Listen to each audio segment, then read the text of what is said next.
దేవునికి మహిమ కలుగునుగాక. హల్లెలూయా, హల్లెలూయా. దేవునికి మహిమ కలుగునుగాక. మగపిల్లలు ముగ్గురు కూర్చోవాలి, ముగ్గురుగా కూర్చోవాలి. దేవునికి మహిమ కలుగునుగాక. హల్లెలూయా. దేవుడు ప్రత్యేకమైన కార్యం చేయునుగాక. దేవుని ఆత్మ మనందరినీ కమ్ముకునుగాక. దేవుని సన్నిధి మనపై ఉండునుగాక. హల్లెలూయా, హల్లెలూయా. జాగ్రత్తగా గమనించండి. నువ్వు దేవుని మందిరానికి వచ్చావు అని అంటే వాక్యం వినడానికో ఆరాధన చేయడానికో నువ్వు దేవుని మందిరానికి రావాల్సిన అవసరం లేదు. నీవు దేవుని మందిరానికి ఎందుకు రావాలి అంటే దేవుని అనుభవించడానికి రావాలి. దేవుని అనుభవించడానికి రావాలి, దేవుని చూడడానికి రావాలి, దేవుని స్వరాన్ని వినడానికి రావాలి, దేవుడిని నీతో పాటు తీసుకొని వెళ్ళడానికి దేవుని మందిరానికి రావాలి. ఎందుకు రావాలి దేవుని మందిరానికి? దేవుడిని వెంట తీసుకొని వెళ్ళడానికి రావాలి. దేవుని యొక్క సన్నిధిని బట్టి మనం జీవించగలగాలి. అతి ఆత్మ కార్యంలో దేవుడు చేసునుగాక. హల్లెలూయా. ఆత్మాభిషేకంతో దేవుడు నిలబెట్టి నడిపించునుగాక. హల్లెలూయా. దేవుని యొక్క కార్యములు మన మధ్యలో జరుగునుగాక. దేవుని కార్యములతో మనమందరం ఉందుముగాక. ఆమేన్. జాగ్రత్తగా గమనించండి. మత్తయి సువార్త, జాగ్రత్తగా గమనించండి. మత్తయి సువార్త 6వ అధ్యాయం 24వ వచనం. మత్తయి సువార్త 6వ అధ్యాయం 24వ వచనం. మత్తయి సువార్త 6వ అధ్యాయం 24. ఎప్పుడును దేవుని వాక్యం చెబుతుంది, ఎవడును ఇద్దరికి. దేవుని వాక్యం ఏం చెప్తుంది అంటే ఎవడును ఇద్దరు యజమానులకి దాసుడిగా ఉండనేరడు. అంటే ఎవడు కూడా ఇద్దరికి దాసుడిగా ఉండడు. ఎవరు కూడా ఇద్దరి యజమానుల వద్ద పని చేయరు. ఇద్దరికి లోబడి ఎవరు కూడా ఉండరు. ఒకరికి లోబడతారు, ఒకరికి లోబడరు. దేవుని వాక్యం సృష్టముగా మాట్లాడుతున్నటువంటి మాట ఏమిటంటే ఎవరు ఇద్దరికి ఒక్కడు ఉండడు, ఇద్దరికి ఒక్కడు ఉండడు, ఒకరికి ఒక్కడే ఉంటాడు. దేవునికి మహిమ కలుగునుగాక. ఒక యజమానుని మాత్రమే ప్రేమించగలుగుతారు, ఒక యజమానుని మాత్రమే ప్రేమించగలుగుతాడు. నువ్వు ఎవరిని ప్రేమించగలుగుతున్నావు? ఒక ప్రశ్న మన మధ్యకు రాబోతుంది. దేవునికి మహిమ కలుగునుగాక. ఈరోజు మనం అందరం ఒకటి నిర్ణయించుకోవాలి. నువ్వు ఎవరిని ప్రేమించగలుగుతున్నావు? నువ్వు ఎవరిని ప్రేమించగలుగుతున్నావు? ఎవరిని ద్వేషించగలుగుతున్నావు? ఇద్దరి యజమానులకి ఒకడు దాసుడుగా ఉండడు. ఇద్దరి యజమానులకి దాసుడుగా ఉంటాడు. ఇద్దరి యజమానులు అని అంటే జాగ్రత్తగా గమనించండి. ఒకటి మంచి, ఒకటి చెడు. ఒకటి మంచి, ఒకటి చెడు. నువ్వు చెడుని ప్రేమిస్తే మంచిని ప్రేమించలేవు. నీ లోపల చెడు కనుక చెడు విత్తనం ఉంది అంటే, చెడుతనం అనేది ఉంది అంటే, చెడ్డదానిని నువ్వు ప్రేమించగలుగుతున్నామంటే నువ్వు మంచి దాని వైపు ఎంత చూడాలని చూసినా దాన్ని చూసినట్టుగా నటిస్తావు, కానీ అది నీ లోపల మాత్రం ఉండదు. మంచి నీ లోపల మాత్రం ఉండదు. చెడు రోజు చెడు పెరుగుతూనే ఉంటుంది.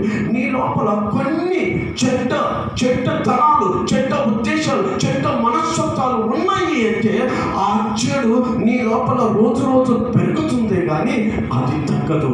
ఎంతగా మంచితో నేను ఉన్నాను, మంచిలో ఉండాలి, నేను మారాలి, నా బుద్ధిని మార్చుకోవాలని నువ్వు ఎంత ప్రయత్నం చేసినా అది నటన అవుతుంది. అది ఏమవుతుంది? అది నటన అవుతుంది. కాబట్టి ఆ నటింపులో నువ్వు ఉండలేవు. ఆ నటింపులో నువ్వు ఉండలేవు. నువ్వు ఎలా ఉండగలగాలంటే దేవుని సన్నిధి కలిగి నువ్వు ఉండగలగాలి. హల్లెలూయా. దేవునికి మహిమ కలుగును గాక. నువ్వు ఎలా ఉండాలంటే, నువ్వు జాగ్రత్తగా గమనించు. నువ్వు ఎవరితో, చెడుతో ఉండగలుగుతావా, మంచితో ఉండగలుగుతావా? నువ్వు మంచితో ఉండగలిగితే మంచిగానే ఉండగలుగుతావు. చెడు జోలికి వెళ్ళలేవు. నువ్వు చెడును ప్రేమించగలుగుతావా, మంచిని ప్రేమించగలుగుతావా అన్నది నిన్ను బట్టి ఉంటుంది. నువ్వు కనుక మంచి వైపుగా రాగలిగితే నువ్వు మంచిని చూడగలుగుతావు. కానీ చెడ్డదాన్ని, మంచిదాన్ని రెండింటిని మెయింటైన్ చేయాలంటే అది మోసం, అది అబద్ధం. నేను అటు ఉంటున్నాను, ఇటు ఉంటున్నాను అని అంటే అది మోసం. మోసం నా ప్రియమైన దేవునికి. చాలా మంది క్రైస్తవుల్లో ఉన్నటువంటి ఉద్దేశం ఏంటంటే అన్నిటినీ మెయింటైన్ చేస్తారు.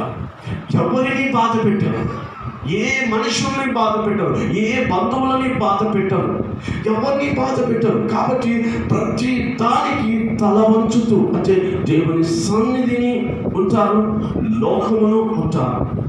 కాబట్టి నువ్వు లోకమును, దేవుని సన్నిధిని రెండింటిని మెయింటైన్ చేస్తున్నావు అంటే నువ్వు మోసకరమైన స్థితిలో ఉన్నావు. నీ జీవితంలో ఆశీర్వాదములకు బదులుగా శాపాలు వస్తాయి. జాగ్రత్తగా గమనించాలి. దేవుని మందిరానికి వస్తే మంచి జరుగుతుంది అంటే అది పొరపాటే. దేవుని మందిరానికి వస్తే మంచి కాదు, మంచి కంటే చెడే ఎక్కువ జరుగుతుంది. ఈ మాట మాట్లాడడానికి చాలా ధైర్యం కావాలి. దేవునికి మహిమ కలుగును గాక. దేవుని మందిరానికి వస్తే మంచి జరుగుతుంది అంటే అది అబద్ధం. దేవుని మందిరానికి వస్తే మంచి కంటే చెడే ఎక్కువ జరుగుతుంది. ఎందుకు అంటే నువ్వు సరిగ్గా జీవించావా, నీకు మంచి జరుగుతుంది. నువ్వు కనుక సరిగ్గా జీవించకపోతే నువ్వు రోజు రోజు రోజు రోజు నాశనంలోనికి వెళ్తావు. అర్థమవుతుందా? కాబట్టి దేవుని సన్నిధి కలిగి జీవించగలిగితే దేవుని సన్నిధికి తగినట్టుగా ఉండగలగాలి. అంతేగాని నీకు నచ్చినట్టుగా, నీ బుద్ధికి తగినట్టుగా అన్నిటినీ కలిగి జీవిస్తాను, వేషధారణతో ఉంటాను అంటే మాత్రం అది మోసకరమైనటువంటి స్థితి ఉంటుంది. కాబట్టి దేవుని సన్నిధిని బట్టి జాగ్రత్తగా గమనించండి. చదువుదా మత్తయి సువార్త 6వ అధ్యాయం 24వ వచనం. ఎవడును ఇద్దరి యజమానులకి దాసుడుగా ఉండలేరు. ఇద్దరికి ఒకడు ఇద్దరిని కాదు. దేవునికి మహిమ కలుగును గాక. ఒకరు తండ్రిని తల్లిని ఇద్దరిని సమానంగా ప్రేమిస్తాము అంటే అది అబద్ధం అవుతుంది. ఇద్దరిని సమానంగా ప్రేమించాలంటే ప్రేమించలేరు. ఇద్దరిని సమానంగా ప్రేమించాలి. ఖచ్చితంగా ఒకరు ఇదిగో నా తండ్రిని ప్రేమిస్తాను, నేను నా తండ్రినే ప్రేమిస్తాను, నాకు మా అమ్మ చాలా ఇష్టం అంటే తల్లిని కానీ తండ్రిని కానీ ఒక్కరిని ప్రేమించగలుగుతారు. కానీ తల్లిదండ్రులు ఇద్దరిని ఏ పిల్లలు కూడా ప్రేమించగలిగితే తల్లినైనా ప్రేమిస్తారు, లేదా తండ్రినైనా ప్రేమించగలుగుతారు. కానీ అలా కాకుండా తల్లిని తండ్రిని ఇద్దరిని సమానంగా ప్రేమించాలంటే ఏ పిల్లలు ప్రేమించలేరు. తల్లినైనా ప్రేమిస్తారు, లేదా తండ్రినైనా ప్రేమిస్తారు. అలాగే అన్నదమ్ములు, అక్క చెల్లెలు ఉంటే చెల్లెల మీదైనా ప్రేమ ఉంటుంది, లేదా అన్న మీదైనా ప్రేమ ఉంటుంది, లేదంటే తమ్ముడి మీదైనా ఎక్కువ ప్రేమ ఉంటుంది, లేదా చెల్లెల మీదైనా సరే ఎక్కువ ప్రేమ ఉంటుంది. అంటే ఒక్కరిని మాత్రమే ప్రేమించగలిగేటువంటి తత్వం ఉంటుంది. జాగ్రత్తగా గమనించండి. భార్య భర్తలు ఉన్నప్పుడు పిల్లలైనా ఎక్కువ ప్రేమిస్తారు, భర్తలైనా ఎక్కువ ప్రేమిస్తారు. కానీ ఇద్దరిని ఒకేలాగా ప్రేమించాలంటే ఎవరు కూడా ప్రేమించలేరు. కాబట్టి ఏ మనిషి అయినా సరే ఒక్కరినే ప్రేమించగలుగుతారు, ఒక్కరికే ఎక్కువగా లోపడగలుగుతారు, ఒక్కరికే నిన్ను నీవు కట్టి వేసుకోగలుగుతావు. కానీ అన్నిటికీ కట్టి వేసుకోవాలంటే మాత్రం అది మోసకరమైన స్థితిలో ఉంటుంది. కాబట్టి ఈరోజు నువ్వు ఏ స్థితిలో ఉంటున్నావు? దేవునికి ఉండడానికి ఇష్టపడతావా, లేదంటే లోకంలో ఉండడానికి ఇష్టపడతావా? లోకంలో ఉండడానికి ఇష్టపడేటట్టయితే వచ్చే వారం నుంచి నువ్వు రావాల్సిన అవసరం లేదు. దేవునికి మహిమ కలుగును గాక. హల్లెలూయా. అర్థమవుతుందా? నువ్వు లోకానికి ఇష్టంగా ఉండాలి అంటే లోక ఇచ్చిన ప్రకారం చెడుతోటే సావాసం చేయాల్సి వస్తుంది అంటే నీ జీవితము రేపటి నుంచి ఆదివారం రోజు మందిరానికి రాకపోయినా ఏం పడదు. కానీ దేవునితో కలిసి జీవించగలిగితేనే నువ్వు మందిరానికి రాగలగాలి. నీ జీవితం ఒక స్థితిలో ఉండాలి. నేను ఈ రోజు నుంచి దేవుణ్ణి కలిగి జీవించడానికి ఇష్టపడతాను. హల్లెలూయా. ఏంటంటే మనం ఒక్కరిని ప్రేమించగలుగుతాం. ఎవరిని ప్రేమించగలుగుతాం? ఒక్కరినే ప్రేమించగలుగుతాం. చదువుతాము. ఇదిగో ఒక్కరిని ద్వేషించి ఒకరిని ప్రేమించునా లేదా ఒకరి పక్షముగా ఉంది ఒకరి పక్షముగా నిలబడతారు. అంటే ఒకరికి సపోర్ట్ చేస్తారు, ఇంకొకరికి ఏం చేస్తారు? ఇంకొకరికి సపోర్ట్ చేయరండి. ఎవరైనా సరే ఒకరికి సపోర్ట్ చేస్తారు, ఇద్దరికి సపోర్ట్ చేయాలంటే చేయలేరు. ఖచ్చితంగా ఒకరికి మాత్రమే ఒక వ్యక్తి సపోర్ట్ చేయగలుగుతారు. కాబట్టి ఒకరికి సపోర్ట్, ఒకరి పక్షముగా నిలబడి ఇంకొకరి పక్షంగా ద్వేషిస్తారు. దేవునికి సిరికిని మీరు దాసులుగా ఉండగలరు. దేవునికి మహిమ కలుగును గాక. హల్లెలూయా, హల్లెలూయా. చక్కగా గమనించండి, దేవుని సన్నిధి మనతో మాట్లాడుతున్నటువంటి మాట ఏంటంటే, నువ్వు ఇద్దరిని ప్రేమించలేవు. నువ్వు ఏదైనా సరే ఉంటే చెడులో ఉండగలుగుతావు లేదా మంచిలో ఉండగలుగుతావు. దేవునికి మహిమ కలుగును గాక. హల్లెలూయా. చక్కగా గమనించండి, అబ్రహాముకి ఇద్దరు భార్యలు. ఈ ఇద్దరు భార్యలు ఉన్నప్పుడు ఈ ఇద్దరు భార్యలను బట్టి జాగ్రత్తగా చూసుకున్నట్లయితే దేవుని సన్నిధిని బట్టి దేవుడు చెప్తున్నాడు అబ్రహాముతో, నేను నిన్ను ఆశీర్వదిస్తాను. దేవుడు అబ్రహాముతో చెప్తున్నటువంటి మాట ఏంటంటే, నేను నిన్ను ఆశీర్వదిస్తాను. కాబట్టి నువ్వు దిగులు పడుతుంటే, ఏంటి దేవా, నువ్వు నాకు అన్నీ ఇచ్చావు కానీ నాకు మాత్రం వంశాన్ని ఇవ్వలేదు, నాకు మాత్రం కుమారుని ఇవ్వలేదు అని అబ్రహాము బాధపడుతూ ఉంటే, ఈ ఒక దేవుడు వచ్చి చెప్తున్నటువంటి మాట, వచ్చే సంవత్సరం కంతా నీకు ఉన్నటువంటి నీ భార్య ద్వారా ఒక కుమారుని నువ్వు చూస్తావు, ఒక కుమారుని నువ్వు కంటావు అని చెప్పేసి నీకు ఖచ్చితంగా వారసుడు వస్తాడు అని దేవుడు వాగ్దానం చేశాడు.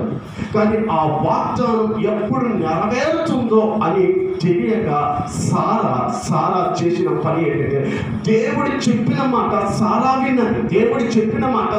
విన్నది. దేవుడు ఏమని చెప్పాడు అంటే, అబ్రహాము ఇదిగో సారా ఇద్దరు భార్యాభర్తలు వృద్ధులయ్యారు.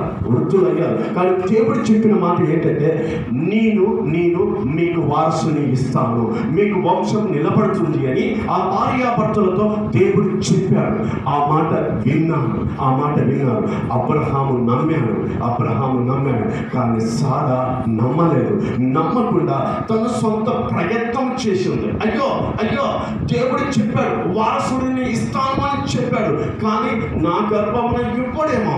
నేను ఒక స్త్రీని తీసుకొని, నాకు దాసిగా ఉన్నటువంటి స్త్రీని తీసుకొని, దాని ద్వారా దానికి పుట్టే పిల్లలు నా పిల్లలుగా పెంచుకొని నా వారసత్వాన్ని నిలుపుకుంటానని సొంత ఆలోచన చేస్తుంది. జాగ్రత్తగా గమనించండి, దేవుడు చెప్పిన మాట ఏంటంటే, మీ ఇద్దరి భార్యాభర్తలకి నేను సంతానము వారసుని ఇస్తాను దేవుడు చెప్పాడు. కానీ ఈమె ఆలోచన ఏమిటంటే, దేవుడు చెప్పిన మాటకి తన సొంత ఆలోచనను కలుపుతుంది. ఇదిగో నాకు ఉన్నటువంటి దాసి ద్వారా నేను పిల్లల్ని స్వీకరిస్తాను అని తన సొంత ఆలోచన చేసి, పిల్లలు లేని నాకు ఎలా సంతానం కలుగుతుంది అంటే, తనలో ఉన్నటువంటిది ఏంటంటే, తన యొక్క నెలసరి ఉడికిపోయింది, కాబట్టి నేను పిల్లల్ని కనను అంటే దేవుడు చెప్పిన స్వరాన్ని వినలేకపోయింది, నమ్మలేకపోయింది. కొన్నిసార్లు దేవుని వాక్యం వింటాము కానీ అది వినలేకపోతాము, నమ్మలేకపోతాము, నమ్మకం పెట్టలేకపోతాము. దేవుని మందిరంలో ఉన్నంత వరకు దేవుని వాక్యానికి తగినట్టుగా ఉండగలుగుతాం. ఇంటికి వెళ్ళాక మర్చిపోగలుగుతాం, నీ ఇష్టం వచ్చినట్టుగా జీవించగలుగుతాం, నీ సొంత ఆలోచనలే నువ్వు చేయగలుగుతావు. అందుకే నీ జీవితం ఇంకా అభివృద్ధిలోనికి రాకుండా ఉంటాయి. అందుకే నీ జీవితంలో ఆశీర్వాదం లేకుండా ఉంది. నీ జీవితంలో దేవుని వాగ్దానం నెరవేర్చబడకుండా ఉంది. నీ జీవితంలో దేవుని వాగ్దానం నెరవేర్చబడాలి అంటే దేవుడు చెప్పినట్టుగా ఆచరిస్తూ ఉంటాడు. దేవునికి మహిమ కలుగును గాక. హల్లెలూయా. దేవుని వాక్యం చెప్తుంది, నేను నిన్ను ఆశీర్వదిస్తాను అని. ఏంటి నిన్ను ఆశీర్వదిస్తాను అంటే జాగ్రత్తగా గమనించండి, నిన్నే ఆశీర్వదిస్తాను. నేను ఆశీర్వదిస్తాను అని దేవుడు చెప్పాడు అంటే దేవుడు నిన్నే ఆశీర్వదిస్తాడు, కానీ వేరొకరి ద్వారా నేను ఆశీర్వదించాను. ఈ సారా వినలేకపోయింది. దేవుని మాటలను వినలేక తను చేసినటువంటి పని ఏమిటంటే ఆగర్ను తెచ్చిపెట్టుకున్నది. ఆగర్ని తెచ్చిపెట్టుకొని ఆ ఆగర్ని తన భర్తకి ఇచ్చేసి, నువ్వు వివాహం చేసుకోవాలి, ఖచ్చితంగా దీని ద్వారా పుట్టే పిల్లలు నా పిల్లలుగా నేను పెంచుకుంటాను అని అనుకున్నాను. ఇక అబ్రహాము చేసేది ఏమీ లేక, దేవుడు చెప్పాడు కదా, నాకు పిల్లలు పుట్టారు, నేను చెప్పింది చెయ్యి అని అంటే, ఇప్పుడు భార్య చెప్పింది విన్నాడు. జాగ్రత్త గమనించండి. ఇప్పుడు ఒక భర్త భార్య చెప్పింది విన్నా, దేవుడు చెప్పింది విన్నా? చెప్పాలి. దేవుడు చెప్పింది విన్నా.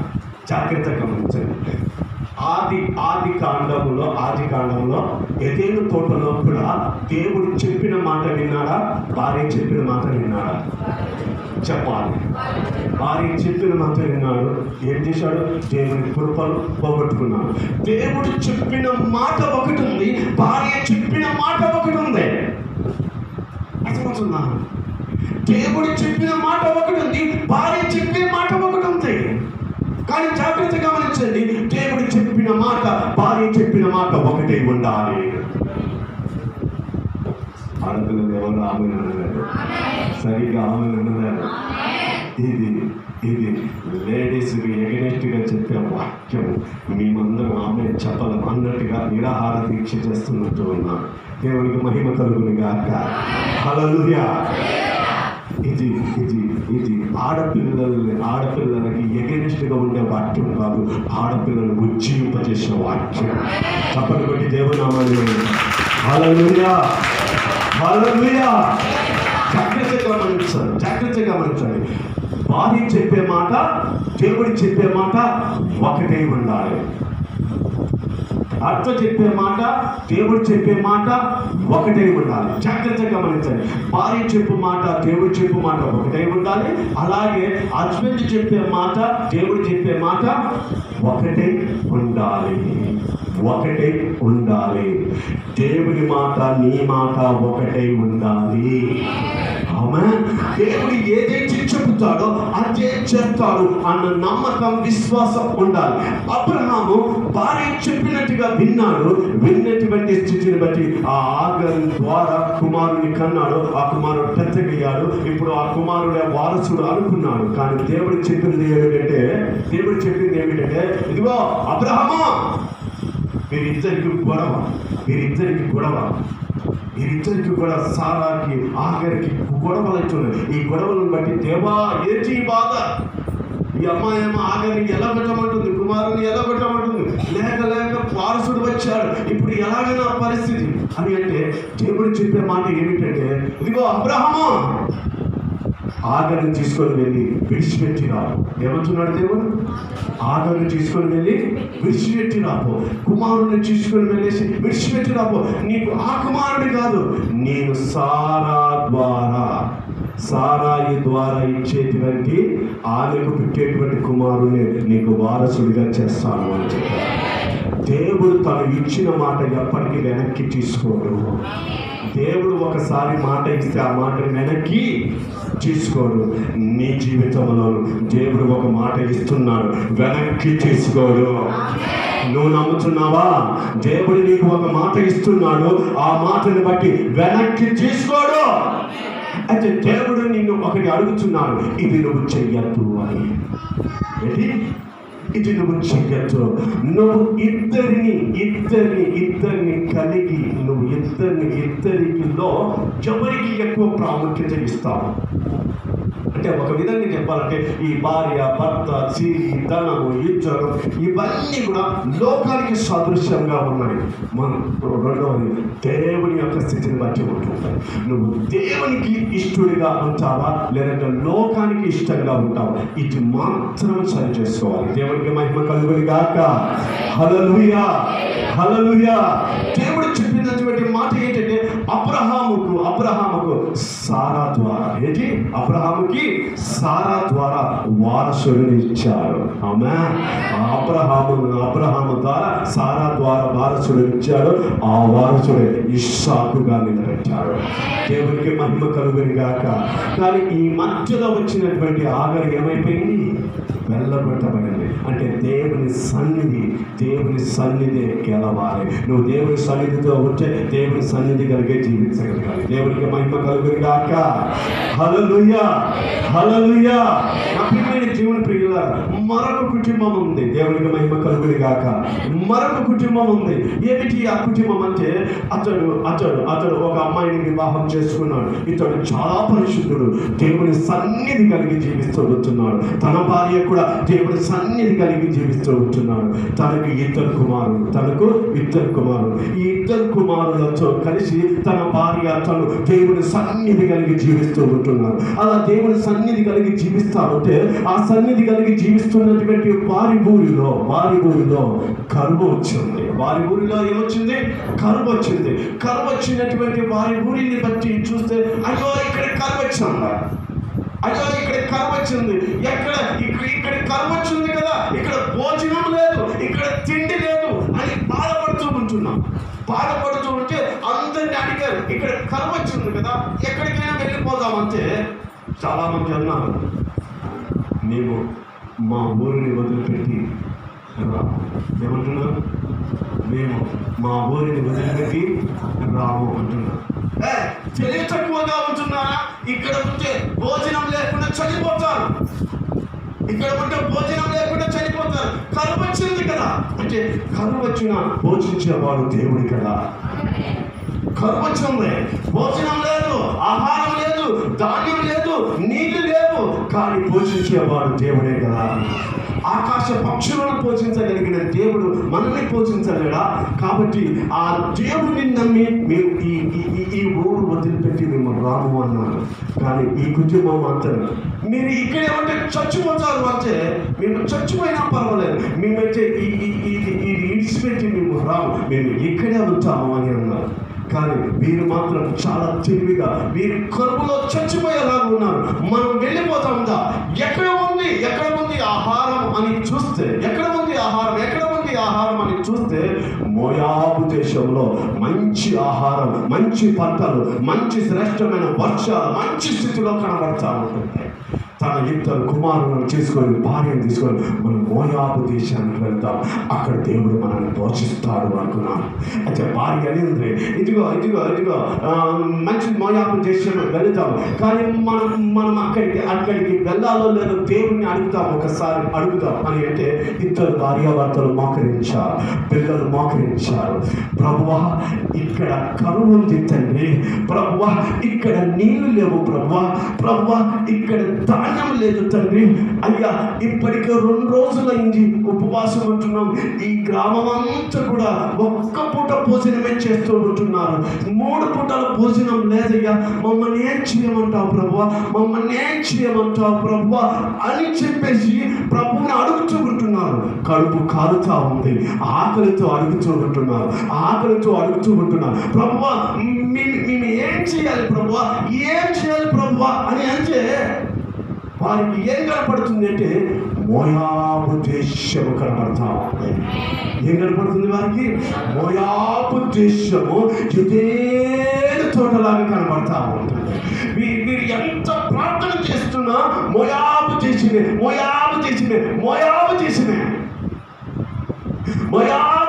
కనబడుతుంది. జాగ్రత్తగా గమనించండి, దేవుని మీరు ఎప్పుడు అడుగుతున్నారు? వీరిలో ఆకలి నొప్పులు వచ్చిన తర్వాత ఆ ఆకలి నొప్పుల్లో నుండి ఒక నిర్ణయం, మోయాబు దేశంలో ఆహారం ఉంది, మోయాబు దేశంలో మంచి ఆహార పదార్థాలు ఉన్నాయి, సుఖంగా జరుగుతుంది అన్నటువంటి ఆలోచన వచ్చిన తర్వాత ఒకసారి దేవుని అడుగుతామని దేవుణ్ణి అడిగితే, ఆ దేవుణ్ణి అడుగుతున్నటువంటి వీరికి దేవునికి కనెక్షన్ లేదు. చాలా మందికి చాలా దర్శనాలు చెప్తారు. నేను ప్రార్థన చేస్తా ఉంటే, ఆ మధ్య కాలంలో హైదరాబాద్ నుంచి ఒక సహోదరి ఫోన్ చేసేసి తను మాట్లాడుతున్నటువంటి మాట ఏంటంటే, అయ్యా నాకు ఇలాంటి ఇబ్బందులు ఉన్నాయి, ఇలాంటి కష్టాలు ఉంటాయి, ఇలాంటివన్నీ ఉన్నాయి అని చెప్తూనే, నాకు దేవుడు ఒక వరాన్ని ఇచ్చారు. ఏంటి ఆ వరం? స్వస్థత వరం ఇచ్చారు. ఏంటంట? స్వస్థత వరం ఇచ్చారు అంట.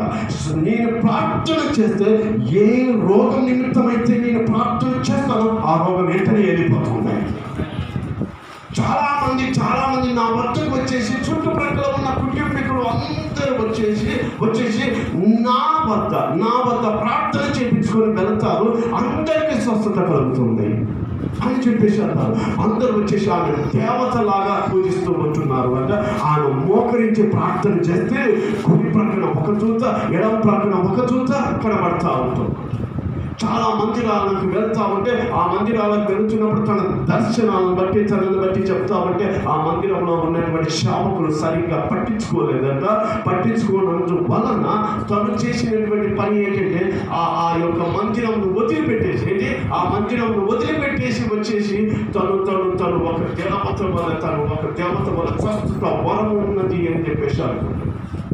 కానీ అలా అనుకుంటుంది, కానీ మళ్ళీ సేవకులతో చెప్పి పలానోళ్ళకు అనారోగ్యం ఉంది, ఆ అనారోగ్యాల నిమిత్తమై ప్రార్థన చేయండి. హలో సహోదరి, పలానోళ్ళకు అనారోగ్యం ఉంది, వారి కొరకు ప్రార్థన చేయండి అని చెప్తున్నామంటే అర్థం ఏమిటి? నీకు స్వస్థత వరం ఉంది అనుకుంటున్నావు, కానీ ఆ స్వస్థత పని చేయట్లేదు అని నీకు తెలుసు. కానీ స్వస్థత వరం ఉందని చెప్పుకొని తిరుగుతున్నావు అంతే. నువ్వు ప్రార్థన చేస్తే దేవదూతలు ఉన్నట్టు, ప్రార్థన చేస్తే పావురం నీకు వచ్చినట్టు, ప్రార్థన చేస్తే ఒక స్థితి కనబడినట్టు, ప్రార్థన చేస్తే ఒకలాంటి స్వరం వచ్చినట్టు ఇవన్నీ ఉంటాయి. కానీ అది నిజమా భ్రమనా అది తెలియాలి. నువ్వు ఇద్దరికి కలిసి ఉంటే దేవుల్లో ఉంటావు లేదా అపవాదిలో ఉంటావు. ఉంటే దేవుల్లో ఉంటావు లేదా అపవాదిలో ఉంటావు. దేవుల్లో ఉంటే నీకు శిలువ మోస్తావు. ఆమేన్. చెప్పాలి.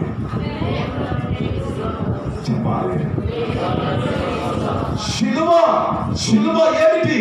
శిలువ మకాన ఉండినెత్తలు, శిలువ 3 మేకులు, శిలువ ముండ్ల కిరీటం, శిలువ భయంకరమైనటువంటి కొరడా దెబ్బలు, శిలువ నరాలు తెగిపోవడం, శిలువ శరీర కండరాలు తెగి వేలాడపడడం, శిలువ ఎండిపోవడం, శిలువ మంటతో బాధపడడం, శిలువ హేళనను. ఈ శిలువను ఎత్తుకొని తిరుగుతాను. హల్లెలూయా. దేవుడు నాతో మాట్లాడుతున్నాడు అంటే శిలువమయగలిగే స్థితి ఉండాలి, ఆ అవమానంలో ఉండగలగాలి. కానీ నీకు అవమానం అంటేనే సరిపోతే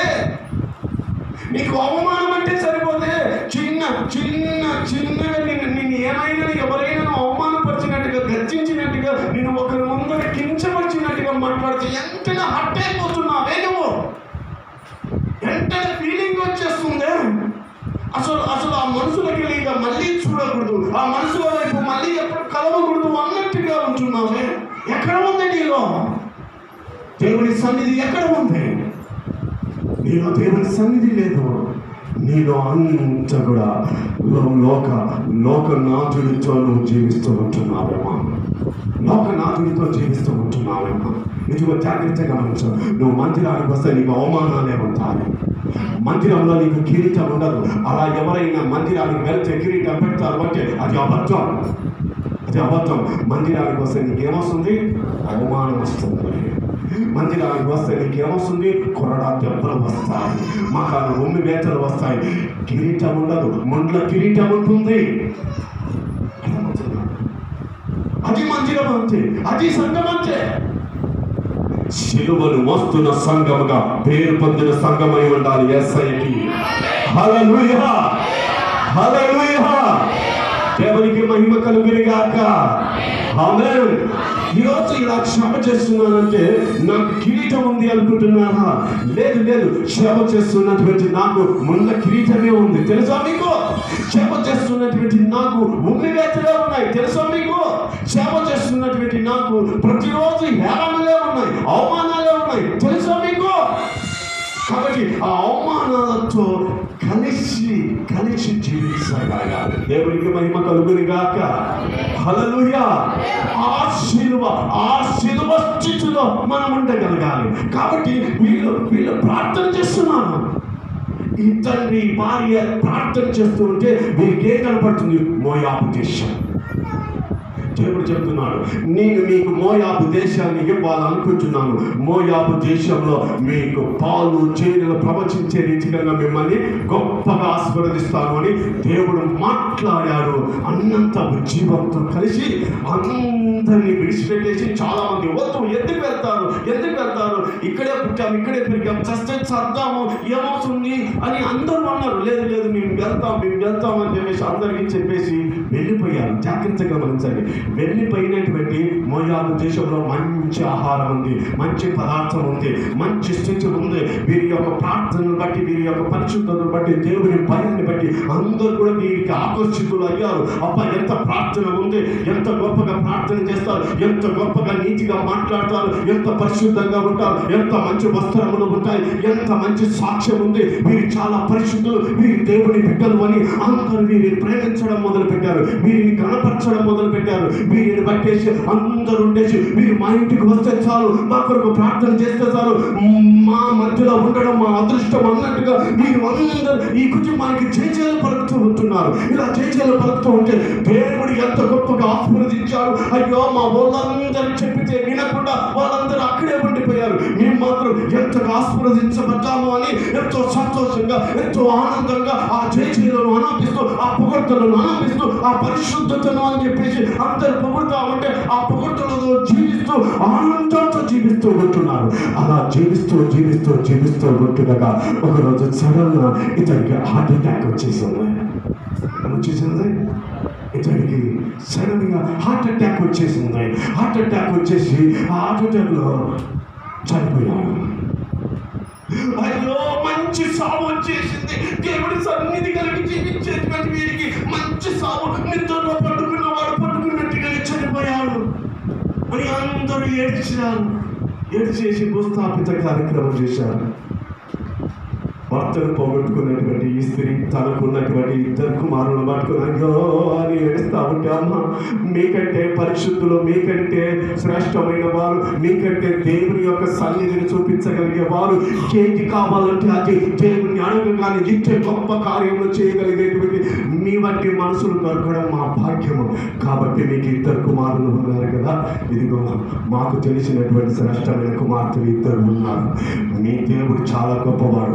మీ ఇంటికి వస్తే ఇదిగో ఈ యవ్వనస్తురాలు కూడా చక్కగా వీళ్ళ ఇంటికి వచ్చేవాళ్ళు, పరిచయం చేసేవారు, వీరితో అనుకూలంగా ఉండేవారు, వీరిని చూసేసి ఎంతో భయపడేవారు. ఆ అమ్మాయి 2 చాలా చక్కటి వాళ్ళు, దేవుడు అంటే ఎంతో ప్రేమిస్తారు, మా దేవుడి కంటే మీ దేవుడే మాకు చాలా ఇష్టము అని అనుకునేటువంటి వారు. అలా అనుకుంటున్నటువంటి వారు వీరి 2తో వివాహం చేస్తే బాగుంటుందని అక్కడ మోయాబు దేశంలో ఉన్నటువంటి ప్రజలందరూ కూడా చెప్పారు. వీరికి ఈమె తల్లి కూడా చాలా మంచిదే కదా, ఇక వచ్చేసాను, దేవుడే కృప చూపించాడు. ప్రభువా నా భర్తని తీసుకొని పోయినా సరే కానీ నాకు మంచి కోడలు నుంచి అవుతండి, అందుని బట్టి స్తోత్రాలయ్యా అని చెప్పేసి దేవునికి ప్రార్థన చేసుకుంది. ప్రభువా ఇది నీ చిత్తమా కాదా, ఇది నీ చిత్తమా కాదా తండ్రి అని ప్రార్థన చేస్తామంటే ఈ 2 కోడళ్ళ మొఖాలు అలా కనబడుతున్నాయి, ఈ 2 కోడళ్ళ మొఖాలు కనబడుతూ ఉంటున్నాయి. ప్రభువా ఇది నీ చిత్తము తండ్రి, ఇది నీ ఉద్దేశం తండ్రి, ఇదిగో వీరు ఇచ్చినటువంటి కోడళ్ళనైనా నువ్వు ఇస్తున్నటువంటి కోడళ్ళు ప్రభువా అని చెప్పేసి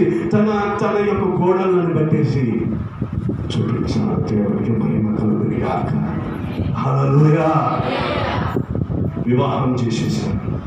ఈ 2 కోడళ్ళు చక్కగా ఎంతో సంతోషంగా, అత్తలు ఎంతో ప్రేమతో తమ యొక్క భర్తలకు ఒదిగి ఎంతో ప్రేమతో ఉంటున్నారు. వీరందరూ ఆనందం, వీరు 5 మంది ఎంతో ఆనందంతో ఉంటున్నారు, ఎంతో సంతోషంతో ఉంటున్నారు, ఎంతో ఉజ్జీవంతో ఉంటున్నారు, ఎంతో ప్రార్థనతో ఉంటున్నారు. దేవుడు వీరు తప్ప వేరొకటి లేకుండా బ్రతుకుతూ ఉంటున్నారు. అంతగా బ్రతుకుతూ ఉంటున్నా కూడా వీరి ఇంటిలో ఒక వీరి ఇంటిలో భయంకరమైన సమస్య. ఏమిటి ఆ సమస్య అంటే ఒక దినమున 2 కుమారులు చనిపోయారు. ఏమైపోయారు? ఒక దినమున 2 కుమారులు చనిపోయారు. 2 కుమారులు చనిపోయినప్పుడు ఈ ఒక్క తల్లికి అయ్యో నా భర్త పోయాడు, అయ్యో నా కుమారులు పోయాడు అని తను ఏడుస్తూ ఉంటుంది. తను ఇప్పుడు ప్రార్థన చేస్తా ఉంటే ప్రార్థన చేస్తా ఉంటే ఒకటి కనబడుతుంది. ఏంటి అంటే బెత్లెహేము కనబడుతుంది. ఏం కనబడుతుంది? ఏం కనబడుతుంది? బెత్లెహేము కనబడుతుంది. బెత్లెహేము కనబడుతుంది అంట. ఇప్పుడు బెత్లెహేము కనబడుతుంటే అవును కదా, నేను ఉండవలసింది బెత్లెహేములో కదా, నేను ఉండాల్సింది బెత్లెహేములో కదా, ఎందుకు బెత్లెహేములో ఉండకుండా ఇదిగో ఇక్కడికి వచ్చాను, ఎందుకు వచ్చాను అని అప్పుడు తనకి జ్ఞానోదయం అయిందట. అప్పుడు దేవుని యొక్క సన్నిధిని బట్టి తనకి ఒకటి అనిపించింది. ఇదిగో నేను ఎన్ని రోజులు నా సొంత స్వభావంతో లోకనాథుని ప్రేమించాను, దేవుని ప్రేమిస్తున్నాను అనుకుంటున్నాను కానీ దేవుని పని ఏది చేయట్లేదు, దేవుని నమ్ముకున్నాను అనుకుంటున్నాను కానీ దేవుని ఉద్దేశాలు ఏమి చేయడం లేదు, దేవుని మాట వింటున్నాను అనుకుంటున్నాను కానీ దేవుని మాట వినడం లేదు, దేవునికి ప్రార్థన చేస్తున్నాను అనుకుంటున్నాను కానీ నా ప్రార్థన దేవునికి చేరడం లేదు అని అప్పుడు జ్ఞానోదయం అయింది. అయ్యో ఇన్ని రోజులు చేసినటువంటి ప్రార్థన నిరర్థకం, ఇన్ని రోజులు వచ్చిన దర్శనాలన్నీ అబద్ధములు, ఇన్ని రోజులు కనబడిన వెలుగంతా చీకటి, ఇన్ని రోజులు రాలిన పావురాలు అపవాది పావురాలు, ఇన్ని రోజులు వచ్చినంత అవధూతలు చీకటి చూతారు. ఇప్పుడు జ్ఞానోదయం అయింది. ఇప్పుడు తను బెత్లెహేమే కనబడుతుంది. ఇప్పుడు తను బెత్లెహేముకు వెళ్ళడానికి ఇదిగో కోడలు మనం ఇక్కడ ఉండద్దు, పదా బెత్లెహేముకు ఉంటుంది. ఓకే అత్త, నువ్వు ఎక్కడ ఉంటే అక్కడ మేము వస్తామంతా అని ఇద్దరు కోడళ్ళు కట్టుకున్నారు. అత్త కోడళ్ళు అందరు కలిసి బెత్లెహేముకు ప్రయాణమయ్యారు. అలా ప్రయాణం అవుతూ ఉంటే ఒక రోజు అంతా ప్రయాణం చేసిన తర్వాత ఇక్కడ విశ్రాంతి చేసుకుందామని అలా విశ్రాంతి చేసుకుంటూ అలా ప్రార్థన చేస్తూ ఉంటే దేవుని స్వరాన్ని వినకపోయినా విన్నట్టు నటించి మోసపోయిన నయోమి, ఏంటంటే దేవుని స్వరాన్ని వినకపోయినా విన్నట్టు నటించి జీవించిన నయోమి ఇప్పుడు జ్ఞానం కలిగి దేవుని స్వరాన్ని విను అన్నాడు. హల్లెలూయా. ఇప్పుడు దేవుని స్వరాన్ని వినడం మొదలు పెడితే నువ్వు కోడళ్ళను తీసుకొని వెళ్తున్నావు. ఎందుకు నీకు కోడళ్ళు? ఆ కోడళ్ళు కూడా చల్లగా పట్టగలగాలి. అందువల్ల ఆ కోడళ్ళను చల్లగా పట్టాలి. నీ కోడళ్ళను వెనక్కి పంపించాలి. కానీ నిన్ను పట్టుకున్నదే నీ సొత్తు, నిన్ను విడిచిపెట్టేది నీ సొత్తు కాదు, నేను పట్టుకున్నది నీ సొత్తు అని ఎప్పుడైతే ఆ స్వరం వినపడిందో ఇప్పుడు దేవుడితో మాట్లాడడం మొదలుపెట్టింది. నిజంగా దేవుడి స్వరమే వినిపిస్తుంది. అప్పుడు లేచిన తర్వాత తను అంటుంది, కోడలో మీరు నా వద్ద రావచ్చు, మీరు వెనక్కి వెళ్ళిపోయింది. ఏంటి? మీరు వెనక్కి వెళ్ళిపోయి మీ తల్లిదండ్రుల వద్దకు వెళ్ళేసి మరలా వివాహం చేసుకొని హ్యాపీగా ఉండండి. నా వద్ద వస్తే ఏం లాభం? ఏమి ఉండదు. నేను దిక్కులేని దాన్ని, ఆస్తి లేని దాన్ని, పేదదాన్ని. అక్కడికి వెళితే ఊరు దేశం కానీ, దేశం భాష కానీ, భాష మీకు ఆ భాష రాదు, ఆ దేశం యొక్క స్థితిలో మీకు తెలియదు, అర్థం కాదు. మీరు వచ్చేసి బాధపడతారు. నేను ఒకప్పుడు మోయాబు దేశానికి వచ్చి ఎంత బాధపడ్డామో, ఎంత మానసికంగా నలిగిపోయామో అంతగా మరలా మీకు ఆ బాధ వద్దు, వెనక్కి వెళ్ళిపోండి అని చెప్పాను. కానీ ఇద్దరు వెళ్ళిపోవాలని అన్నాను. కానీ అందులో ఒకటి మాత్రం ఓర్ప. సరే తను అంత బలవంతం చేస్తున్నావు కాబట్టి వెళ్ళిపోతానని సంకల్పం కట్టుకొని వెళ్ళిపోయింది. కానీ అక్కడ ఉన్న రూతు మాత్రం, హల్లెలూయా, రూతు మాత్రం ఒక మాట అంటుంది. ఆ మాటని చదువుకున్నాం, ప్రభు సన్నిధిని బట్టి ఆ మాటను చదువుకున్నాం. రూతు గ్రంథం మొదటి అధ్యాయం 14వ వచనం. వారు ఎలుగెత్తి ఏడవగా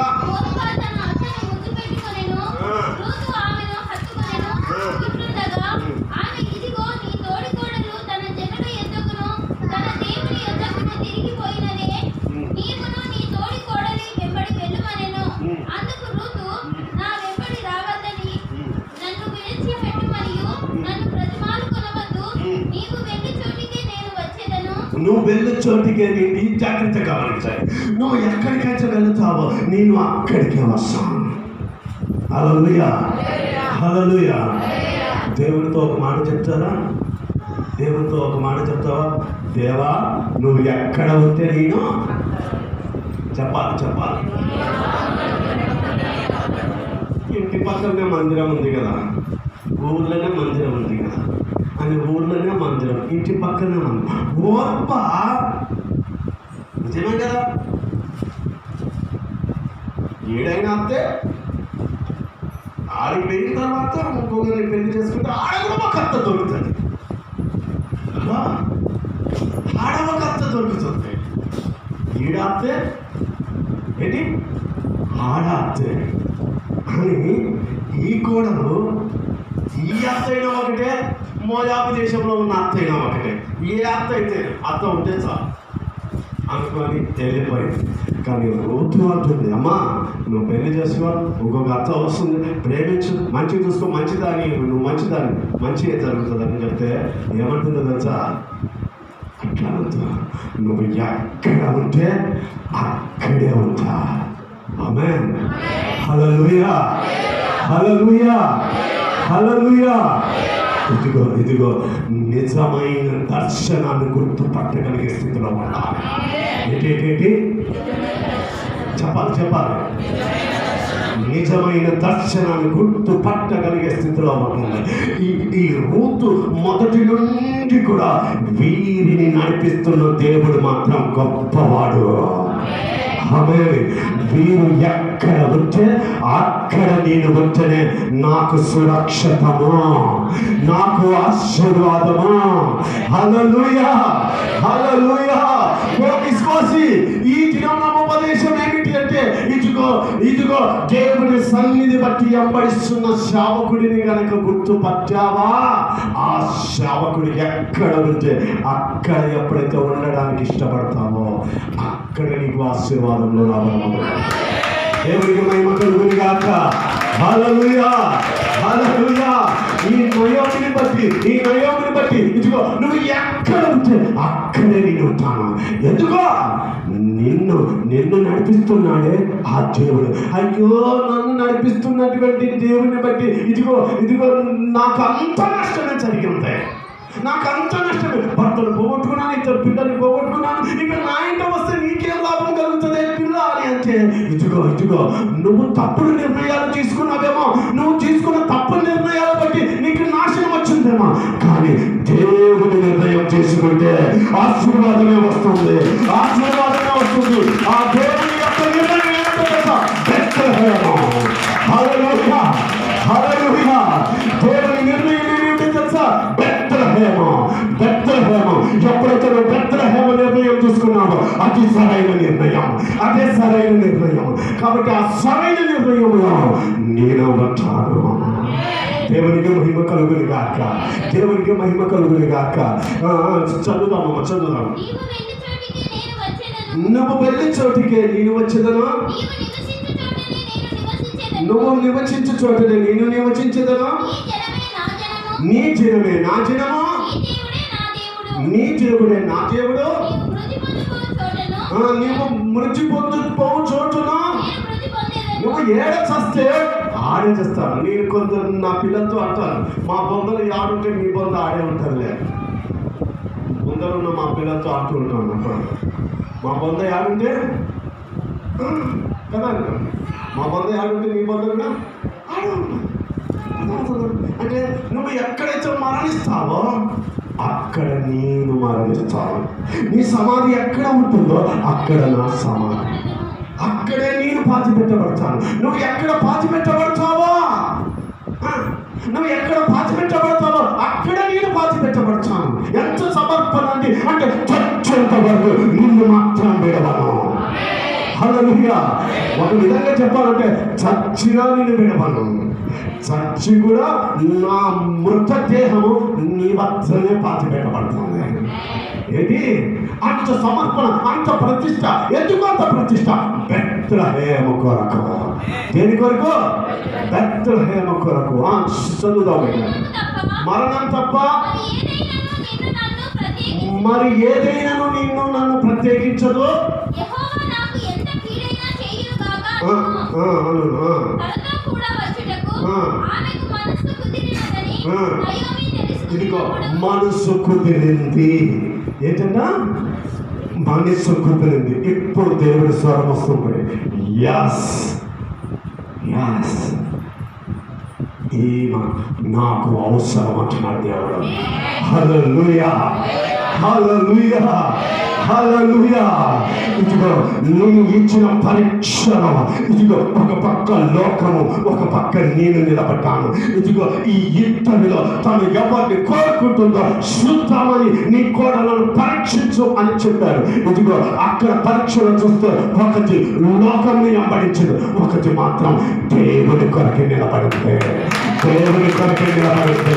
దేవుని కొరకే నిలబడింది. ఇద్దరిలో నువ్వు ఎవరిని కోరుకుంటున్నావు, ఎవరిని వెంబడిస్తున్నావు అంటే, ఇదిగో లోకంలో వెళ్తే ఒక మంచి హస్బెండ్, ఒక మంచి భర్త దొరుకుతాడు, ఒక మంచి ఆస్తి దొరుకుతుంది. బెత్లెహేము పోతే కరువు కలిగిన ప్రాంతం, అక్కడ పేదరికం ఉంటుంది, కష్టం ఉంటుంది, నష్టం ఉంటుంది, ఎత్తి పొడుపులు ఉంటాయి, అవమానాలు ఉంటాయి, నిందలు ఉంటాయి. అక్కడ కిరీటం ఉండదు, ఏమీ ఉండదు. మోయాబు దేశంలో కిరీటం ఉంది, మోయాబు దేశంలో ఆశీర్వాదం ఉంది, మోయాబు దేశంలో ఎంతో ఘనత ఉంది, ఐశ్వర్యం ఉంది, అన్నీ ఉన్నాయి. కానీ ఘనతను కోరుకోలేదు. ఎందుకో శ్రమను కోరుకున్నది. దేవుడితో ఉంటే ఏముంటుంది? శ్రమ ఉంటుంది. దేవుడితో ఉంటే ఏముంటుంది? అవమానం ఉంటుంది. దేవుడితో ఉంటే ఏముంటుంది? బెత్లెహేములో ఉన్నటువంటి శ్రమ ఉంటుంది. హల్లెలూయా హల్లెలూయా. సిలువ దారి ఉంచాడు. ఆ సిలువ దారిని వెంబడిస్తుంది. ఎవరిని వెంబడిస్తుంది? ఆ సిలువ దారిని వెంబడిస్తుంది. నువ్వు ఎవరిని వెంబడించాలి? అవమానం వెంబడించాలి, నిందలు వెంబడించాలి. ఇదిగో నువ్వు కిరీటాన్ని వెంబడించకూడదు, నువ్వు కిరీటాన్ని పేరుని వెంబడించకూడదు, ఘనతని వెంబడించకూడదు, అవమానం వెంబడించాలి. ఇదిగో అట్లా నిన్ను మాత్రం నేను వదిలిపెట్టను. ఇంకా అంటుంది ఏంటంటే, నీ దేవుడే ఏమంటుంది? అత్యంత వచ్చిన నుండి చదువుమా. తనతో కూడా వచ్చుటకు ఆమెకు మనస్సు కుదిరినదని నయోమి తెలుసుకున్నప్పుడు అతని గురించి ఆమెతో మాట్లాడటం మానేను కనుక వారిద్దరూ బెత్లెహేమునకు వచ్చి వరకు ప్రయాణము చేసిరి. దేవుడికి మహిమ కలుగును గాక. ఇదిగో నీ దేవుడే నా దేవుడు అని తన అత్తతో కలిసి, అత్త నీ దేవుడే నా దేవుడు, నేను ఎప్పటికీ విడిచిపెట్టను, మరణం తప్ప మనల్ని ఎవ్వరు వేరు చూడరు అని, నన్ను వదిలిపెట్టమని చెప్పద్దు అని అత్తతో కలిసి ఎక్కడికి వచ్చిందంట? బెత్లెహేముకు వచ్చింది అంట. ఎక్కడికి వచ్చింది? బెత్లెహేముకు వచ్చింది. ఇప్పుడు ఈ అత్త కూడా ఇద్దరు బెత్లెహేముకు వచ్చారు. అందరూ చూసేసి, అయ్యో ఏమైంది నయోమి, ఇడిచిపెట్టి వెళ్ళిపోయావు కదా, అయ్యో అప్పుడు బాగుంటివే, మంచి స్థితిలో ఉంటివే, ఏమైంది నీ కుమారుడు ఇది, నీ భర్త ఇది అంటే ఏడుస్తూ అయ్యో వెళ్ళిపోయారు. మరి ఎవరిని తీసుకొచ్చారు? ఈ పాప ఎవరు? మోయాబు దేశస్తున్నారు. అయ్యో మోయాబు దేశస్తున్నారు. దేవుడి దృష్టిలో శాపగ్రస్తం కదా, శాపం కలిగినటువంటి వస్తువు కదా, శాపగ్రస్తురాలు కదా, ఈ శాపగ్రస్తురాలతో దేవుడితో ఏం పనుంది అని అందరూ వంకరగా చూశారు. కానీ దేవుడి దృష్టి మాత్రం శాపగ్రస్తురాలి మీద పడింది. హల్లెలూయా హల్లెలూయా. ఏ బెత్లెహేమా, నువ్వు ఇది మోయాబీరాలు కదా, ఇది శాపగ్రస్తురాలు కదా, ఇది పాపం చేసింది కదా, పాపంలో నుండి పుట్టింది కదా, పాపగ్రస్తమైంది కదా, భయంకరమైన శాపం కదా, దేవునికి వ్యతిరేకమైన ఆలోచన కదా అన్నట్టుగా ఇది ఉంది మోయాబీరాలు. కానీ శాపగ్రస్తురాలని మీరందరూ చూస్తున్నారే, ఆ శాపగ్రస్తురాలికి ఓ బెత్లెహేమా, ఇదిగో నీ యొక్క గ్రామానికి ఒక పేరు ఇదిగో ఈ శాపగ్రస్తురాల ద్వారా తీసుకొని వస్తున్నాను. హల్లెలూయా హల్లెలూయా. దేవునికి మహిమ కలుగును గాక. ఏమిటి దేవుని యొక్క వాక్కు అని అంటే, ఇదిగో ఎన్నిక లేనటువంటి బెత్లెహేము, కరువులో ఉన్న బెత్లెహేము, కష్టాల్లో ఉన్నటువంటి బెత్లెహేము, కష్టాల్లో ఉన్న బెత్లెహేము, శాపగ్రస్తంలో ఉన్నటువంటి ఈ ఒక్క రూతు, ఇదిగో శాపగ్రస్తంలో ఉన్నటువంటి కరువులో ఉన్నటువంటి బెత్లెహేము, శాపగ్రస్తంలో ఉన్న రూతు, ఈ రెండింటిని దేవుడు కలిపి ఆ రెండిటిలో నుండి క్రీస్తును తీసుకొని వచ్చాడు అంట. హల్లెలూయా. చప్పట్లు కొట్టి దేవుని నామాన్ని మహిమపడతాం. హల్లెలూయా, హల్లెలూయా. శాపగ్రస్తురాలైనటువంటి రూతుని ఇదిగో బెత్లెహేమును కలిపి ఆ బెత్లెహేమును బట్టి ఈ ఒక్క శాపగ్రస్తురాలైన రూతులో నుండి క్రీస్తు పరిచయమయ్యాడు అంట. దేవునికి మహిమ కలుగును గాక. అదే బెత్లెహేములో క్రీస్తు పరిచయమయ్యాడు అంట. అదే దరిద్రతలో, అదే పశువుల పాకలో, అదే బెత్లెహేములో దరిద్రతలో ఈ లోక రక్షకుడు పరిచయమయ్యాడు అంట. హల్లెలూయా. ఆ పరిచయానికి నాంది ఎవరు అంటే రూతు. ఆమేన్. రూతు గర్భంలో నుండే యేసుక్రీస్తు ప్రభు వచ్చాడు. హల్లెలూయా, హల్లెలూయా. ఆ బెత్లెహేముకు మహిమ ఎలా వచ్చింది అని అంటే ఇదిగో శాపగ్రస్తురాలైనటువంటి ఈ రూతు వలన. దేవుని ఒక వాక్కు ఏంటంటే, అయ్యో రూతు పాపి కదా, అవమానం కదా, శాపగ్రస్తురాలు కదా, భయంకరమైనటువంటి స్థితి కదా అని ఎంతెంతలో ఎన్నెన్నో మాటలు మనవచ్చును. మనస్సును హేళన చేసి, మనసును విసిరివేసే దానిని, మనసును ఉమ్మివేసే దానిని దేవుడు కడిగి శుభ్రపరిచి మహిమకరంగా నిలబెట్టగలుగుతాడు. హల్లెలూయా, హల్లెలూయా. ఈరోజు మనుషుల దృష్టిలో ఉమ్మివేయబడినట్టుగా నువ్వు ఉండవచ్చు, మనుషుల దృష్టిలో నువ్వు ఏళనగా ఉన్నట్టుగా ఉండవచ్చును, కానీ దేవుడు నిన్ను కడిగి అదే మనుషుల మధ్యలో మహిమకరంగా నిలబెడతాడు. ఇది దేవుని వాక్కు. దేవునికి మహిమ కలుగును గాక. హల్లెలూయా, హల్లెలూయా. నా దేవుడు ఉన్నదే శాపగ్రస్తంలో ఉన్న నిన్ను విడిపించడానికి. ఆమేన్. కానీ నువ్వు ఎవరి స్వరాన్ని వింటున్నావు? దేవునికి మహిమ కలుగును గాక.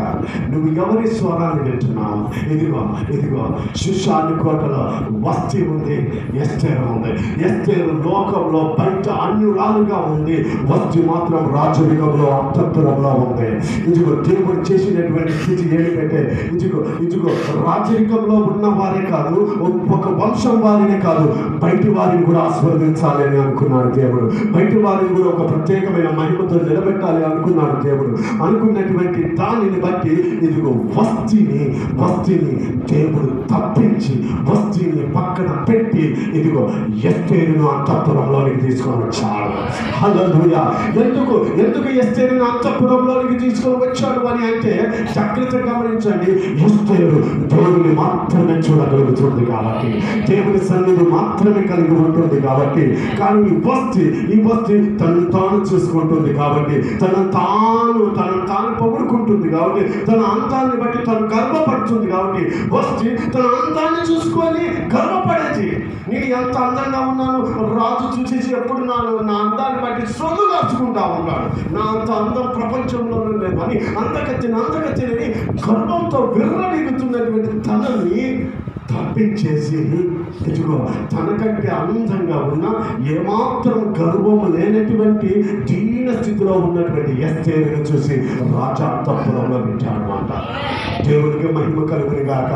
ఓ ఎస్తేరు, ఎందుకు శాపగ్రస్తంలో దరిద్రతలో ఉన్నటువంటి నిన్ను రాజా అంతఃపురంలో పెట్టాడు అని అంటే ఇదిగో దేవుని కొరకు ఈ లోకాన్ని ఎక్కడ ప్రేమించకుండా, అందాన్ని ప్రేమించకుండా, లోకంలో ఉన్న వస్తువులను, లోకంలో ఉన్న అలంకారాలు, లోక స్థితులకు ఆకర్షణ లేకుండా ఎప్పటికప్పుడు విసర్జించుకుంటా ప్రత్యేకమైన జీవితం జీవించాలి కాబట్టి దేవుడు ఈ అంతఃపురంలో పెట్టాడు. హల్లెలూయా. నువ్వు అలా బ్రతకగలుగుతున్నావా? నీ వద్దకు అన్నీ వస్తాయి, నీ వద్దకు అవకాశాలు వస్తాయి. ఇదిగో ఇది తీసుకో, ఇది నీకే దేవుడే ఇస్తున్నాడు అన్నట్టుగా ఉంటాయి. కానీ దేవుడు ఇవ్వకపోయినా ఇస్తున్నట్టుగా కొన్ని ఉంటాయి. దేవుడు చేయమని చెప్పకపోయినా చేయమని చెప్పినట్టుగా కొన్ని ఉంటాయి. ఒకవేళ అవి చేసి నువ్వు మోసపోతున్నావేమో, నువ్వు ఎవరిని వెంబడించగలుగుతున్నావు? ఈ ఎస్తేరు ఇదిగో తన బాబాయ్ దేవుని వెంబడిస్తున్నాడు, తన బాబాయిని వెంబడిస్తున్నాడు. తన బాబాయ్ ఏదైతే చెప్తాడో అదే చేస్తున్నాడు. రాజు ఉద్దేశం ఏమై ఉందో అదే తను చేస్తుంది. ఇదిగో ఇదిగో నువ్వు అలా చేయగలిగే స్థితిలో ఉంటున్నావా? దేవునికి మహిమ కలుగును గాక. హల్లెలూయా, హల్లెలూయా. నా ప్రియమైన దేవుని ప్రియులారా, జాగ్రత్తగా గమనించండి. ఏశావు పుట్టినాడు, యాకోబు పుట్టినాడు. ఏంటి? ఏశావు పుట్టినాడు, యాకోబు పుట్టినాడు. ఏశావు ఏంటంటే లోకాన్ని చూస్తున్నాడు, దేవుడిని ప్రేమిస్తున్నాడు, దేవుని వద్దకు వచ్చి ప్రార్థన చేస్తాడు. తన తండ్రి ఏదైతే చెప్తున్నాడో అది చేస్తూ ఉంటున్నాడు. తండ్రిని చాలా ప్రేమిస్తున్నాడు. డాడీ నువ్వంటే నాకు చాలా ఇష్టం డాడీ, నువ్వంటే నాకు చాలా ప్రేమ డాడీ అని అంటున్నాడు. డాడీ నువ్వు ప్రార్థన చేసుకుంటే నేను ప్రార్థన చేసుకుంటాను డాడీ, నేను దేవునికి తగినట్టుగా ఉంటాను డాడీ అని అంటున్నాడు. మళ్ళీ బయటికి వెళ్ళిన తర్వాత కాస్త లోకంలో చిరు చేస్తూ ఉంటున్నాడు. ఇక్కడ చూస్తున్నటువంటి ప్రతి అమ్మాయిని చూసేసి ప్రేమించడం మొదలు పెడుతున్నాడు. ఇదిగో ఆ అమ్మాయిని ప్రేమించాడు, విడిచిపెట్టాడు, ఈ అమ్మాయిని ప్రేమించాడు, విడిచిపెట్టాడు. అలా ప్రేమలో ఉంటున్నాడు. మరలా ఇంటికి వస్తున్నాడు, ఏమి తెలియనట్టుగా ఉంటున్నాడు. డాడీ నువ్వు చెప్పినట్టుగానే నేను ప్రార్థన చేసుకుంటాను డాడీ, నేను కూడా దేవుని స్థితిలో ఉంటాను డాడీ అని అంటున్నాడు. తండ్రి మాట వింటున్నట్టుగా ఉంటున్నాడు. కానీ బయటికి వెళుతున్నాడు, ఇష్టం వచ్చినట్టుగా తన స్నేహితులతో కలిసి తిరుగుతున్నాడు, ఇష్టం వచ్చినట్టుగా మాట్లాడుతున్నాడు, అన్ని చేస్తున్నాడు. మరలా మందిరానికి వచ్చేసి ఎంతో శ్రేష్టంగా భక్తుడిగా ఉంటున్నాడు ఏశావు. కానీ యాకోబు మాత్రం ఏమి తెలియని వాడిగా కేవలం తన గొర్రెలు తప్ప ఇక బయట ప్రపంచంతో పని లేకుండా దేవుడు గొర్రెలు ఈ దేవుడు గొర్రెలుగా ఉన్నటువంటి ఇతని మీద దేవుని దృష్టి పడింది. ఆశీర్వాదానికి అర్హుడుగా ఉండేటువంటి ఏశావును దేవుడు తప్పించి, ఏంటి? ఆశీర్వాదానికి అర్హుడిగా ఉన్న ఏశావును తప్పించి, ఆశీర్వాదానికి అర్హత లేకపోయినా కూడా ఇదిగో యాకోబును చేర్చి దేవుని ఆశీర్వాదంలో నిలబెట్టాడు అంట. హల్లెలూయా, హల్లెలూయా. దేవునికి మహిమ కలుగును గాక. ఎందుకు ఏశావుకు దేవుని ఆశీర్వాదం ఎందుకు రాలేదు అని అంటే, ఏశావు దేవుణ్ణి మాత్రమే ప్రేమిస్తూ దేవుని కొరకు నిలబడలేదండి. ఈ ఏశావు ఏంటంటే దేవుణ్ణి ప్రేమిస్తున్నాడు, మరల లోకంలో మొత్తం ఎంజాయ్ చేస్తున్నాడు. ఎవరికి తెలియకుండా తింటున్నాడు, ఎవరికి తెలియకుండా చూస్తున్నాడు, ఎవరికి తెలియకుండా తాగుతున్నాడు, ఎవరికి తెలియకుండా అన్నీ చేస్తున్నాడు. బయటికి వచ్చినప్పుడు రుచుకొని పోగడ కొట్టుకొని ఆయన బుద్ధిమంతుడు, నేను పరిశుద్ధుడు, నేను ప్రార్థన పరుడు అని నాటకీయమైన స్థితిలో దేవుని సన్నిధిలో ఉంటున్నాడు. చీకటిలో ఒక బ్రతుకు, బయట వెలుగులో ఒక బ్రతుకు, అన్ని రకాల బ్రతుకులు ఆపిస్తూ మరలా ఏమి తెలియనట్టుగా పరిశుద్ధుడిగా దేవుని బట్టి వెళుతున్నాను. నేను ప్రార్థన పరుడిని, నేను రోజుకు 3 సార్లు ప్రార్థన చేసుకుంటాను, నేను రోజుకు ఇంతగా దేవునికి నమ్మకంగా ఉంటాను, వాక్యం చదువుతానని చెప్పిన దేవుడు నమ్మడు. నీ రహస్యమైన జీవితాన్ని లెక్క పెడుతూ నీలో చెడు ఉన్న నిన్ను తప్పించేస్తా. నీకు ఆశీర్వాదములు రావు, నీకు దీవెనలు రావు, నీకు వాగ్దానాలు వచ్చినా, ఆశీర్వాదాలు నీ కొరకు సిద్ధపరచబడినా ఆ ఆశీర్వాదాలు నీ మీద ఉండకుండా చప్పిపోతాయి. ఈ 2 కోటల మీద దేవుని ఆశీర్వాదాలు లేవా?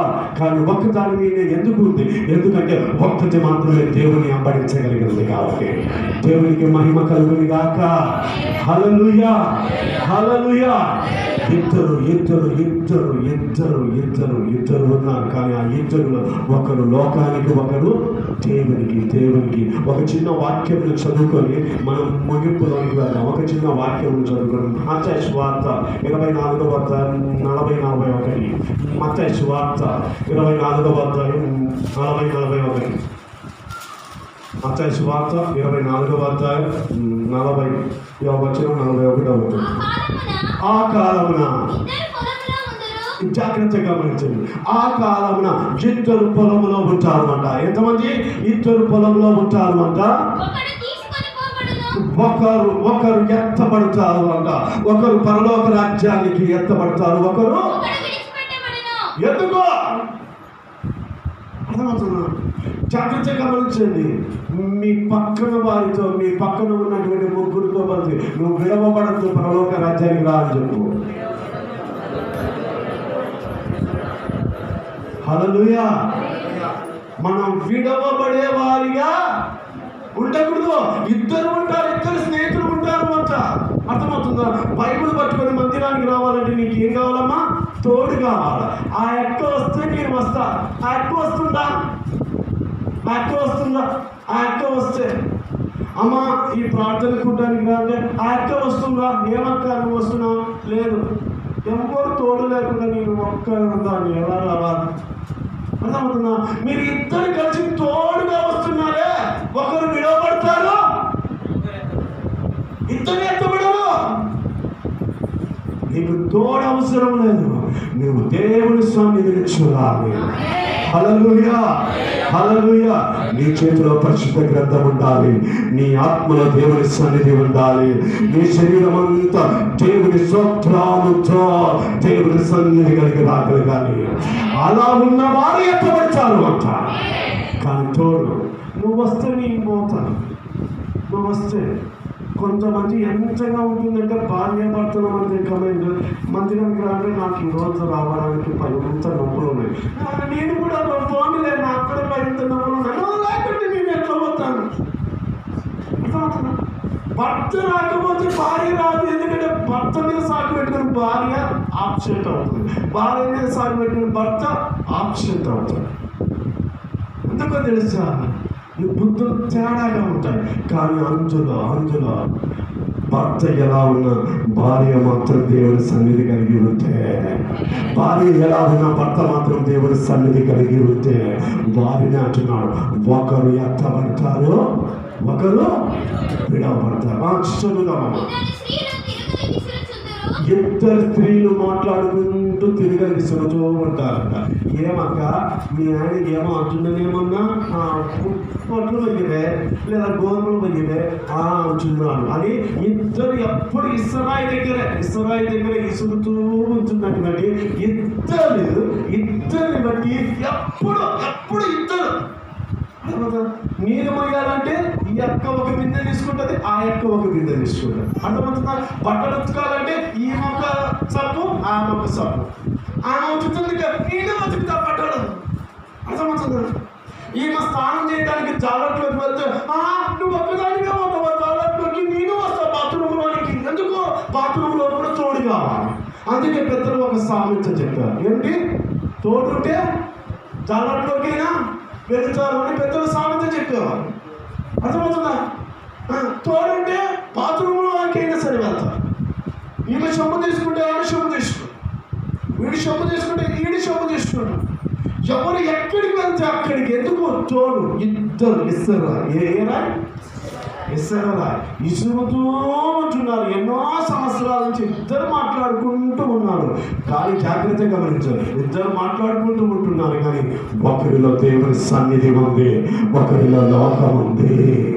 ఒకరిలో దేవుని సన్నిధి ఉంది, ఒకరిలో ఇద్దరు మాట్లాడుకుంటున్నారు, ఇద్దరు జతమీనే ఉంటున్నారు. కానీ ఒకరి ఆత్మ దేవుని చూస్తుంది, ఒకరి ఆత్మ లోకం చూస్తుంది. లోకంలో చూస్తున్న వారు విడబడుతున్నారు, దేవుని చూస్తున్న వారు ఎత్తబడుతున్నారు. దేవునికి మహిమ కలుగును గాక.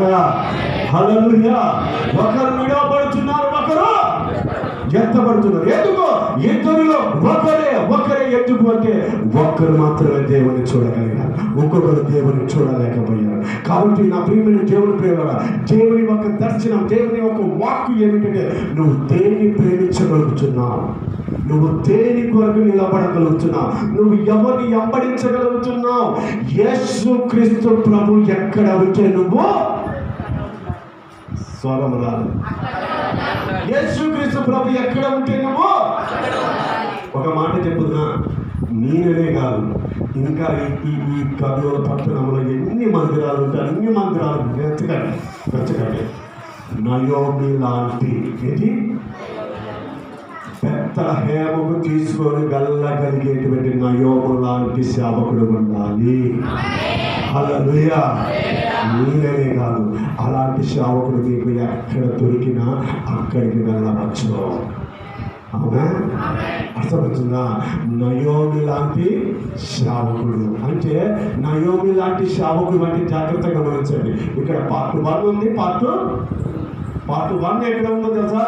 బెత్లెహేము నుండి మోయాబుకు వెళ్ళే నయోమి కాదు, మోయాబు నుండి బెత్లెహేముకు వెళ్ళగలిగేటువంటి సేవకుడు కావాలి.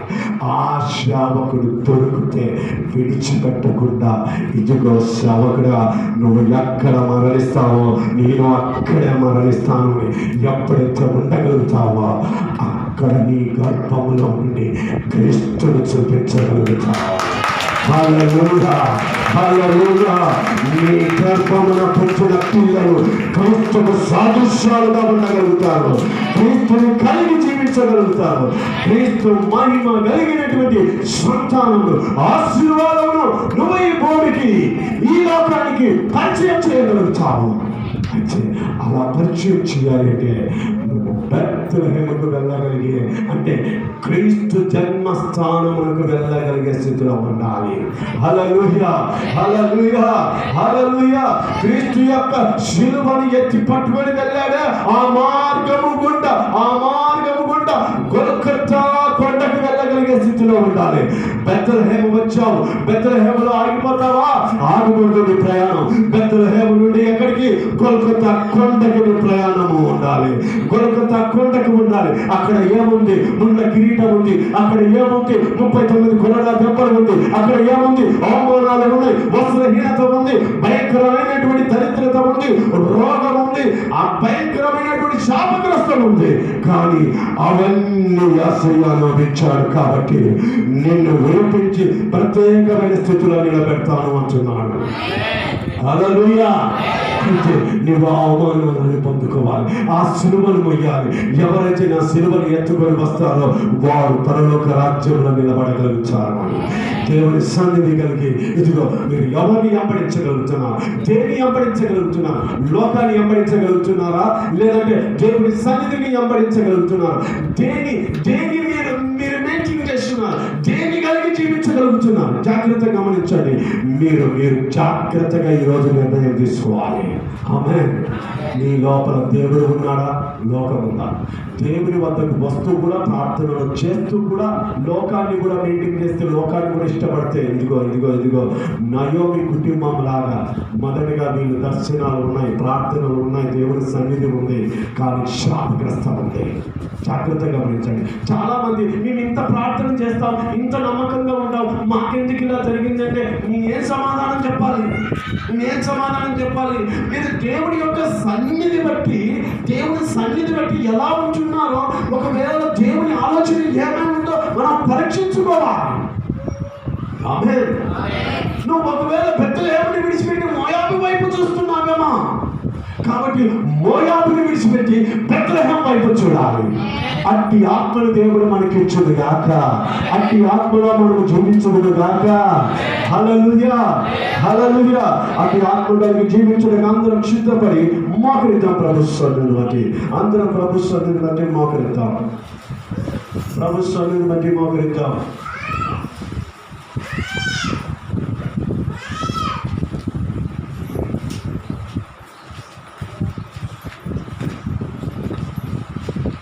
ప్రభు